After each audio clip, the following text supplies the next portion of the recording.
Hi friends, welcome to house of bakes. ಇವತ್ತಿನ recipe ಬ್ಯೂಟಿಫುಲ್ಲಾಗಿ ಟೇಸ್ಟಿಯಾಗಿರುವಂಥ ಬ್ರೌಡೀಸ್. ಏನು ಬೇಕು ನೋಡೋಣ.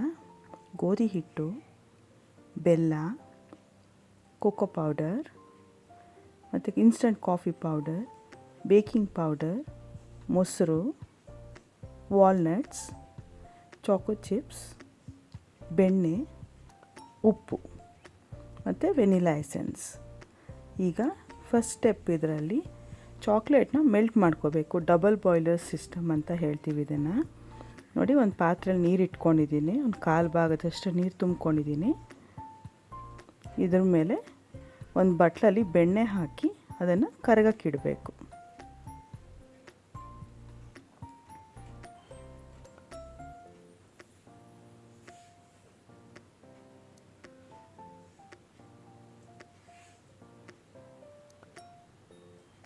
ಬೆಣ್ಣೆ ಕರ್ಗಕ್ಕೆ ಶುರು ಆಗುತ್ತೆ. ನೋಡಿ, ಸ್ವಲ್ಪ ಕರಗಿದೆ. ಈಗ ಸಿಮ್ಮಲ್ಲೇ ಇಟ್ಕೊಂಡಿದ್ದೀನಿ ನಾನು. ಈಗ ಚಾಕ್ಲೇಟ್ನ ಸಣ್ಣದಾಗಿ ಕಟ್ ಮಾಡ್ಕೊಂಡಿದ್ದೀನಿ ನಾನು. ಲಿಂಕನ್ನು ಡಿಸ್ಕ್ರಿಪ್ಷನಲ್ಲಿ ಹಾಕಿರ್ತೀನಿ ಚಾಕ್ಲೇಟ್ದು. ಅದನ್ನು ಹಾಕ್ಕೊಂಡು ಜೊತೆಗೆ ಮೆಲ್ಟ್ ಮಾಡ್ಕೋಬೇಕು. ಇವಾಗ ನೋಡಿ, ಸಿಮ್ಮಲ್ಲೇ ಇಟ್ಕೊಂಡು ಮಾಡಿದ್ರೆ ನೀಟಾಗಿ ಬರುತ್ತೆ. ಈಗ ನೋಡಿ, ಕರಗಿದೆ. ಈಗ ಗ್ಯಾಸ್ ಆಫ್ ಮಾಡಿಕೊಂಡು ಇದನ್ನು ಇಳಿಸ್ಕೊಂಬಿಡೋಣ. ಈಗ ಆಮೇಲೆ ಇನ್ಸ್ಟಂಟ್ ಕಾಫಿ ಪೌಡರ್ ಇದೆಯಲ್ಲ, ಅದನ್ನು ನಾವು 1 ಟೇಬಲ್ ಸ್ಪೂನ್ ಹಾಟ್ ವಾಟರ್ ಅಂದರೆ ವಾರ್ಮ್ ವಾಟರ್ ಹಾಕ್ಕೊಂಡು ಅದನ್ನು ಮಿಕ್ಸ್ ಮಾಡಿ ಡಿಕಾಕ್ಷನ್ ರೆಡಿ ಮಾಡ್ಕೋಬೇಕು. ಇದು ಯಾಕೆ ಫಸ್ಟ್ ಮಾಡೋದು ಅಂದರೆ, ಇದು ಬಿಸಿ ಇರೋ ನೀರು ತಣ್ಣಗಾಗಬೇಕು, ರೂಮ್ ಟೆಂಪ್ರೇಚರಿಗೆ ಬರಬೇಕು. ಸೊ ಫಸ್ಟ್ ಇದನ್ನು ಮಾಡಿ ಪಕ್ಕಕ್ಕೆ ಇಟ್ಕೋಬೇಕಾಗತ್ತೆ. ಆಮೇಲೆ ರೆಡಿ ಅಲ್ವಾ. ಈಗ ಫಸ್ಟು ದೊಡ್ಡ ಬೌಲ್ ತೊಗೊಂಡಿದ್ದೀನಿ. ನೋಡಿ, ಇದು ಡಿಕಾಕ್ಷನ್ ತಣ್ಣಗಾಗಿದೆ. ಪಕ್ಕಕ್ಕೆ ಇಟ್ಕೋತೀನಿ ಇದನ್ನೀಗ. ಇದನ್ನು ಆಮೇಲೆ ಹಾಕ್ಕೊಳ್ಳೋಣ ನಾವು. ಓಕೆ, ಈಗ ಫಸ್ಟು ನಾವು ಡ್ರೈ ಇಂಗ್ರೀಡಿಯೆಂಟ್ಸ್ನೆಲ್ಲನೂ ಜರಡಿ ಹಿಡ್ಕೊಂಬಿಡೋಣ. ನೋಡಿ, ಈ ಥರ ಒಂದು ಜರಡಿ ತೊಗೊಂಡು ಅದಕ್ಕೆ ಫಸ್ಟು ಗೋಧಿ ಹಿಟ್ಟು ಹಾಕೋತಾ ಇದ್ದೀನಿ.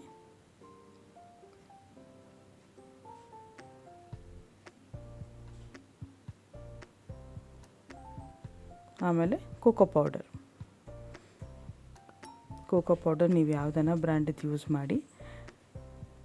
ಬೇಕಿಂಗ್ ಪೌಡರ್ ಹಾಕೋತೀನಿ. ಕೋಕೋ ಪೌಡರ್ ಲಿಂಕ್ ಬೇಕಾದ್ರೆ ನಾನು ಡಿಸ್ಕ್ರಿಪ್ಷನಲ್ಲಿ ಹಾಕಿರ್ತೀನಿ. ಈಗ ಇದನ್ನು ಜರಡಿ ಹಿಡ್ಕೊಳ್ಳೋಣ.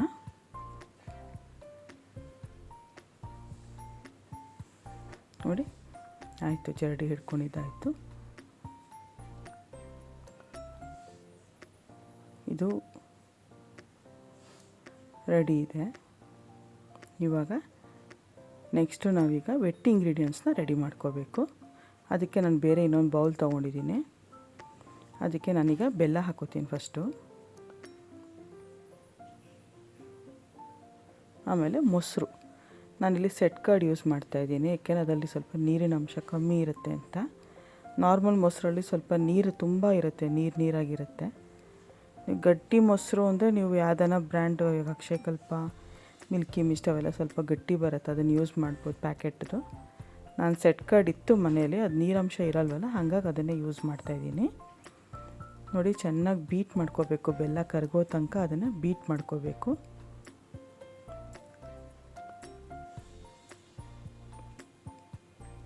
ಬೆಲ್ಲ ಕರಗಿದೆ. ಈಗ ನೋಡಿ, ಡಾರ್ಕ್ ಕಲರ್ ಆಗಿದೆ. ನೋಡಿ, ಫುಲ್ ಎಲ್ಲ ಗಂಟು ಹೋಯಿತು, ಕ್ಲೀನಾಗಿದೆ. ಈಗ ಡಿಕಾಕ್ಷನ್ ರೆಡಿ ಮಾಡ್ಕೊಂಡಿದ್ವಲ್ಲ, ಅದನ್ನು ಹಾಕ್ಕೊಳ್ಳೋಣ. ಈಗ ನನ್ನ ಚಾನಲ್ನ ಲೈಕು, ಶೇರು, ಸಬ್ಸ್ಕ್ರೈಬ್ ಮಾಡೋದನ್ನು ಮರಿಬೇಡಿ ಫ್ರೆಂಡ್ಸ್.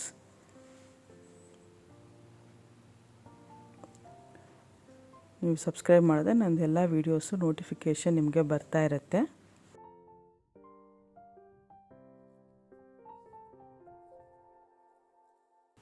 ಆಗಿದೆ. ಈಗ ನೆಕ್ಸ್ಟು ನಾವು ಚಾಕ್ಲೇಟ್ ಮೆಲ್ಟ್ ಮಾಡ್ಕೊಂಡ್ವಲ್ಲ ಆವಾಗಲೇ ಗ್ಯಾಸ್ ಸ್ಟವ್ ಮೇಲೆ, ಆ ಮಿಕ್ಸ್ಚರ್ನ ಹಾಕೋತಾ ಇದ್ದೀನಿ.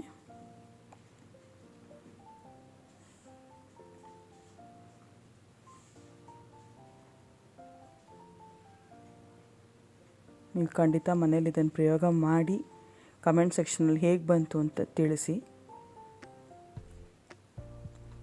ಈಗ ಇನ್ನೊಂದು ಸಲ ಇದನ್ನು ಚೆನ್ನಾಗಿ ಬೀಟ್ ಮಾಡ್ಕೋಬೇಕು. ಆ ಬೆಣ್ಣೆದು ಚಾಕ್ಲೇಟ್ ಮಿಕ್ಸ್ಚರು ಮತ್ತು ಮೊಸರು ಎಲ್ಲ ನೀಟಾಗಿ ಬ್ಲೆಂಡ್ ಆಗಬೇಕು. ನೋಡಿ ಆಗಿದೆ.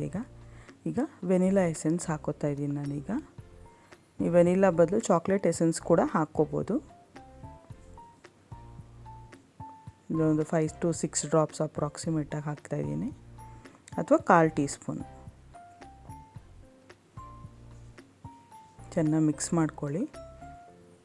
ಇವಾಗ ಇದಾಗಿದೆ. ಈಗ ಇದಕ್ಕೆ ಡ್ರೈ ಇಂಗ್ರೀಡಿಯೆಂಟ್ಸ್ನ ಹಾಕ್ಕೋಬೇಕೀಗ. ಅದಕ್ಕೂ ಮುಂಚೆ ಕೇಕ್ ಟಿನ್ನ ನಾವು ರೆಡಿ ಮಾಡ್ಕೊಂಬಿಡೋಣ. ಆ್ಯಸ್ ಯೂಶ್ವಲ್ ಸ್ವಲ್ಪ ಎಣ್ಣೆ ಸುತ್ತ ಅಪ್ಲೈ ಮಾಡಿಕೊಂಡು ಬಟರ್ ಪೇಪರ್ನ ನಾನು ಕಟ್ ಮಾಡಿ ಇಟ್ಕೊಂಡಿದ್ದೀನಿ. ಬೇಕಿಂಗ್ ಪೇಪರ್ ಅಂತ ಹೇಳ್ತಾರೆ. ಅದ್ರ ಮೇಲೆ ಸ್ವಲ್ಪ ಆಯಿಲ್ ಅಪ್ಲೈ ಮಾಡಿ, ಇಲ್ಲಿ ನಾನು ತೊಗೊಂಡಿರೋದು 7x7 ಇಂಚ್ ಟಿನ್ನು, ಅದನ್ನು ಪಕ್ಕಕ್ಕೆ ಇಟ್ಕೊತೀನಿ. ರೆಡಿಯಾಗಿದೆ ಅದು. ಈಗ ಡ್ರೈ ಇಂಗ್ರೀಡಿಯೆಂಟ್ಸ್ನ ಇದಕ್ಕೆ ಮಿಕ್ಸ್ ಮಾಡ್ಕೊಂಬಿಡೋಣ. ಅದಕ್ಕೂ ಮುಂಚೆ ನಾವು ಚಾಪ್ಡ್ ವಾಲ್ನಟ್ಸ್ ಎಲ್ಲ ಇಟ್ಕೊಂಡಿದ್ವಲ್ಲ, ಅದು ಇವಾಗ ನಾವು ಆಮೇಲೆ ಹಾಕಿದ್ರೆ ಎಲ್ಲ ಸಿಂಕಾಗಿ ಕೆಳಗೆ ಹೊಟ್ಟೋಗುತ್ತೆ. ಸೊ ಅದಕ್ಕೆ ಇವಾಗ ಡ್ರೈ ಪೌಡ್ರ್ ಫಾರ್ಮಲ್ಲಿ ಇದ್ದಾಗಲೇ ವಾಲ್ನಟ್ಸ್ನ ಎಲ್ಲ ಅದಕ್ಕೆ ಹಾಕ್ಬಿಟ್ಟು ಜೊತೆಗೆ 1 ಪಿಂಚ್ ಆಫ್ ಸಾಲ್ಟ್ ಹಾಕಿ ಒಂದು ಸಲ ಮಿಕ್ಸ್ ಮಾಡ್ಕೊಂಬಿಡೋಣ.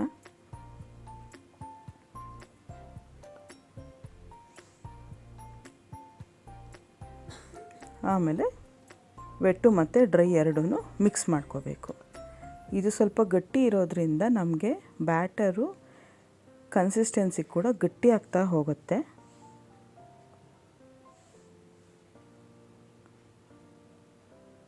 ನಿಧಾನಕ್ಕೆ ಹಾಕ್ಕೊಂಡು ಮಿಕ್ಸ್ ಮಾಡಿಕೊಂಡು ಕನ್ಸಿಸ್ಟೆನ್ಸಿನ ನೋಡಿಕೊಂಡು ನೋಡಿ ಈ ಥರ ನಿಧಾನಕ್ಕೆ ಮಿಕ್ಸ್ ಮಾಡ್ಕೊಳ್ಳಿ. ಕಟ್ ಆ್ಯಂಡ್ ಫೋಲ್ಡ್ ಮೆಥಡ್ ಥರ. ಆ ಚಾಕ್ಲೇಟ್ ಗಟ್ಟಿ ಇರೋದ್ರಿಂದ ಬೇಗ ಇದಾಗಲ್ಲ, ಮಿಕ್ಸ್ ಆಗಲ್ಲ ಅದು. ಬಟ್ ನಿಧಾನಕ್ಕೆ ಆಗುತ್ತೆ. ಎಲ್ಲ ಫುಲ್ ಮಿಕ್ಸ್ಚರು ಚಾಕ್ಲೇಟ್ದು ಮೊಸರು ಎಲ್ಲ ಇರುತ್ತಲ್ವ, ಅದರದ್ದೆಲ್ಲ ನೀರು ಬಿಟ್ಕೊಳ್ಳೋಕೆ ಶುರು ಆಗುತ್ತೆ, ಸರಿ ಹೋಗುತ್ತೆ ಆಮೇಲೆ.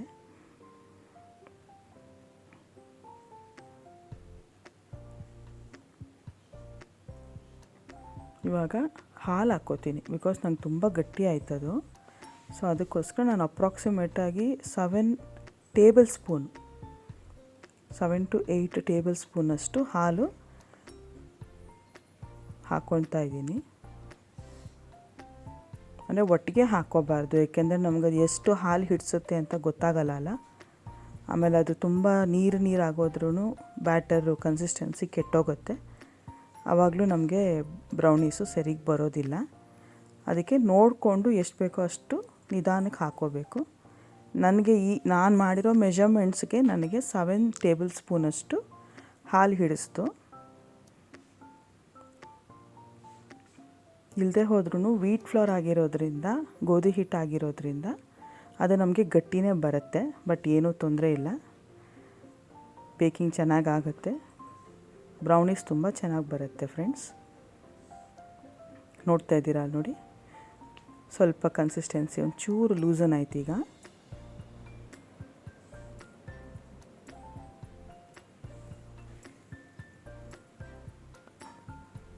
ಲಾಸ್ಟಿಗೆ 2 ಸ್ಪೂನ್ ಹಾಕೋತೀನಿ ನಾನೀಗ. ಹಾಕ್ಕೊಂಡು ಕಟ್ ಆ್ಯಂಡ್ ಫೋಲ್ಡ್ ಮೆಥಡಲ್ಲಿ ಅದನ್ನು ನೀಟಾಗಿ ಮಿಕ್ಸ್ ಮಾಡ್ಕೊಂಬಿಡ್ತೀನಿ ಫೈನಲಾಗಿ. ಈ ಗ್ಯಾಪಲ್ಲಿ ನನ್ನ ಓವನ್ ಕೂಡ 170 ಡಿಗ್ರೀಸಲ್ಲಿ ಪ್ರೀ ಹೀಟ್ ಮಾಡೋಕ್ಕೆ ಇಟ್ಟಿದ್ದೀನಿ. ಅದು ರೆಡಿ ಆಗ್ತಾಯಿದೆ. ವೆಟ್ಟು ಮತ್ತು ಡ್ರೈ ಮಿಕ್ಸ್ ಮಾಡೋಕ್ಕೆ ಮುಂಚೆನೇ ಕೇಕ್ ಟಿನ್ ಆಗಲಿ ಓವನ್ ಆಗಲಿ ರೆಡಿ ಮಾಡ್ಕೊಂಬಿಡಬೇಕು. ಈಗ ಆಗಿದೆ ಬ್ಯಾಟರು. ಈಗ ನೋಡಿ ಪೋರ್ ಮಾಡ್ತೀನಿ. ಅದು ಫ್ಲೋಯಿ ಕನ್ಸಿಸ್ಟೆನ್ಸಿ ಬರೋದಿಲ್ಲ ವೀಟ್ ಫ್ಲೋರಲ್ಲಿ ಮಾಡಿರೋದ್ರಿಂದ.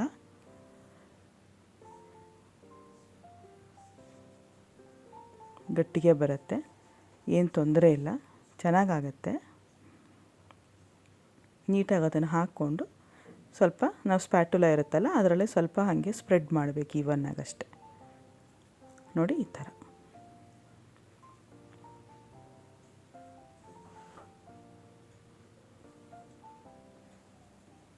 ಅದು ಬೇಕಾಗಿ ಅದು ರೈಸ್ ಆಗುವಾಗ ಇವನಾಗಿ ಬರುತ್ತೆ, ಏನು ಅದು ಅನ್ಇವನಾಗಿ ಏನು ಬೇಕಾಗೋದಿಲ್ಲ.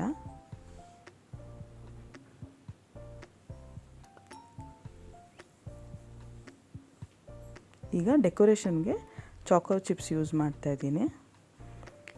ನೀವು ಡ್ರೈ ಫ್ರೂಟ್ಸ್ ಕೂಡ ಹಾಕ್ಕೋಬೋದು. ನಾನು ಆಲ್ರೆಡಿ ಡ್ರೈ ಫ್ರೂಟ್ಸ್ ಅಂತ ವಾಲ್ನಟ್ಸ್ ಹಾಕಿದ್ದೆ ಅಲ್ಲ ಒಳಗೆ, ಸೊ ಅದಕ್ಕೋಸ್ಕರ ಮೇಲೆ ಸ್ವಲ್ಪ ಚಾಕೋ ಚಿಪ್ಸ್ ಹಾಕೋಣ ಅಂತ ಹಾಕ್ತಾಯಿದ್ದೀನಿ. ಈಗ ರೆಡಿ ಇದೆ, ಬನ್ನಿ ಬೇಕ್ ಮಾಡೋಕ್ಕೆ ಹೋಗೋಣ. ಇಲ್ಲಿ 170 ಡಿಗ್ರೀಸಲ್ಲಿ ನಾನು ಪ್ರೀ ಹೀಟ್ ಮಾಡಿದ್ದೀನಿ ಆಲ್ರೆಡಿ ಕನ್ವೆನ್ಷನ್ ಮೋಡಲ್ಲಿ. ನನಗೆ ಇದು 28 ಮಿನಿಟ್ಸ್ ತೊಗೊಂತು ಟೋಟಲಿ.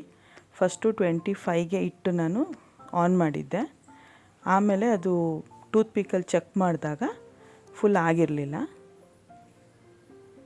ನೋಡಿ ಫುಲ್ ಆಗಿದೆ. ಈಗ ಒಂದು ಮೇಯ್ನ್ ಟಿಪ್ಪು ಫ್ರೆಂಡ್ಸ್, ಇದು ಬ್ರೌನೀಸ್ ಮಾಡುವಾಗ 2 ಅವರ್ಸು ಕಂಪ್ಲೀಟಾಗಿ ಕೂಲ್ ಆಗೋಕ್ಕೆ ಬಿಡಬೇಕಾಗತ್ತೆ.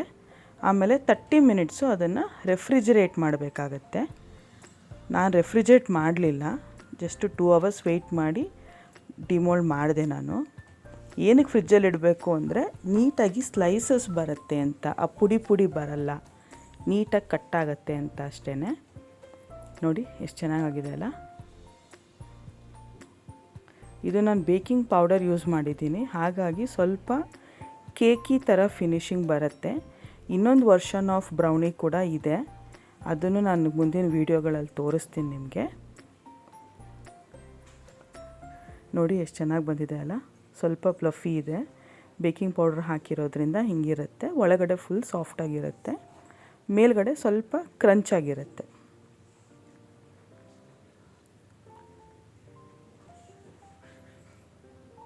ನೀಟಾಗಿ ಈ ಥರ ಸ್ಕ್ವೇರ್ ಶೇಪ್ಸಲ್ಲಿ ಕಟ್ ಮಾಡ್ಕೋತೀನಿ. ನೋಡಿ ಅದು ಪುಡಿ ಥರ ಉದುರ್ತಿದೆ ಅಲ್ವಾ. ಫ್ರಿಜ್ಜಲ್ಲಿಟ್ಟು ಕಟ್ ಮಾಡಿದ್ರೆ ನಮಗೆ ಆ ಥರ ಬರೋದಿಲ್ಲ, ನೀಟಾಗಿ ಕಟ್ಟಾಗತ್ತೆ. 2 ಅವರ್ಸು ಕೂಲ್ ಆಗಬೇಕು, ಹಾಫ್ ಆನ್ ಅವರು ಫ್ರಿಜ್ಜಲ್ಲಿಡಬೇಕು. ನೋಡಿ ಎಷ್ಟು ಚೆನ್ನಾಗಿ ಬಂದಿದೆ ಅಲ್ಲ ಫಿನಿಶಿಂಗು, ಎಷ್ಟು ಸಾಫ್ಟಾಗಿ ಬಂದಿದೆ. ಇದನ್ನು ಖಂಡಿತ ಮನೇಲಿ ಮಾಡಿ ಹೇಗೆ ಬಂತು ಅಂತ ಕಮೆಂಟ್ ಸೆಕ್ಷನಲ್ಲಿ ತಿಳಿಸೋದನ್ನು ಮರಿಬೇಡಿ ಫ್ರೆಂಡ್ಸ್. ಲೈಕ್ ಮಾಡಿ, ಶೇರ್ ಮಾಡಿ, ಸಬ್ಸ್ಕ್ರೈಬ್ ಮಾಡಿ. Thanks for watching my video. Bye.